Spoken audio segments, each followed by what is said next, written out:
To rush for 205 yards, dog, you know what I mean, in those conditions, that's phenomenal. Because they was loading the box and shit like that, you know what I mean, loading the box, stopping the run, because when that weather came, you know, you couldn't get no separation. AJ and Smitty talked about it after the game. Even before the weather came, when Hurts was making throws and shit like that, you see he put us on the board when he had the 44-yard rushing touchdown. This is where I say AJ Brown got to chill out. You will come out there with your book when things ain't going your way. He should have came back out there with his book again this time, because he missed 2 crucial passes. And one of those ones was could have put us on the 1-yard line. That back shoulder fade that hit him right in the chest, that when he dropped it, you feel what I'm saying? Yeah, could have put us on the 1-yard line. And we know what happens after that. It's brotherly shove. Jalen Carter, dog, he is a fucking beast, bro. When he gets singled up and shit like that, he's not guardable. When you seen that momentum start to shift, when he punched that ball out with Kyrie Williams, we got that ball and got in position to score. Zach Bond, he had a whole drive alone to himself when he had a forced fumble, when he had a fumble recovery, a pass deflection, and he had a tackle for loss, you know what I mean? But my concern with the defense, bro, is like I told you before, it's Oren Burks.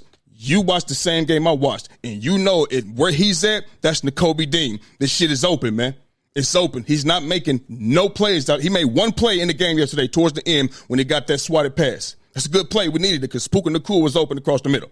He was open. He made that play. But other than that, he's making 0 plays. He's getting thrown around, thrown to the ground. He looks lost. He's missing tackles, and he's just not there, bro. Like I said, we're missing the experience. Nakobe Dean is a smart player. This is the first time I've been able to see Nakobe Dean throughout the whole season. Last year, he was on IR twice. And my other concern is Kenyon Mitchell. He went out in the first quarter, out for the game. I don't know what his status is going into next week. We got Terry McLaurin next week. Now, Isaiah Rodgers is our backup.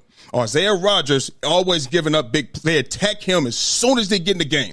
When 34 enters the game, he is attacked. And he gave up a 48-yard play and a 32-yard play. I'm worried about Jalen Hurts' knee moving forward. Is he going to be able to be himself next week? In order for Jalen Hurts to be Jalen Hurts, he's going to be able to have to run the football on top of pass the football. And I want him to be able to be himself next week against the Commanders, because it's going to be needed. But all in all, this game could have been over. We had self-inflicted wounds. I mentioned A.J. Brown drop pass. Could have had us at that 1-yard line. We know what happens after that. It's the brotherly shove. We're getting in the end zone. You remember that pass that he threw to Dallas Goedert that took down to the 1-yard line? Remember that? What happened? Illegal man downfield on Mekhi Becton. What happens after that? Brotherly shove. We're getting in the end zone. And then on top of that, when we got down to the 1-yard line and we had a brotherly shove in the end zone, what happened? Lane Johnson, false start, along with two missed extra points by Jake Elliott. We left 18 points on the board, and I'm just saying, I know 3 touchdowns. You talking about the extra point? That's 21, but I'm assuming this day he misses all 3. That's 18 points on the board plus the extra points and shit. Under the lights, speaking the facts, double the price, yeah.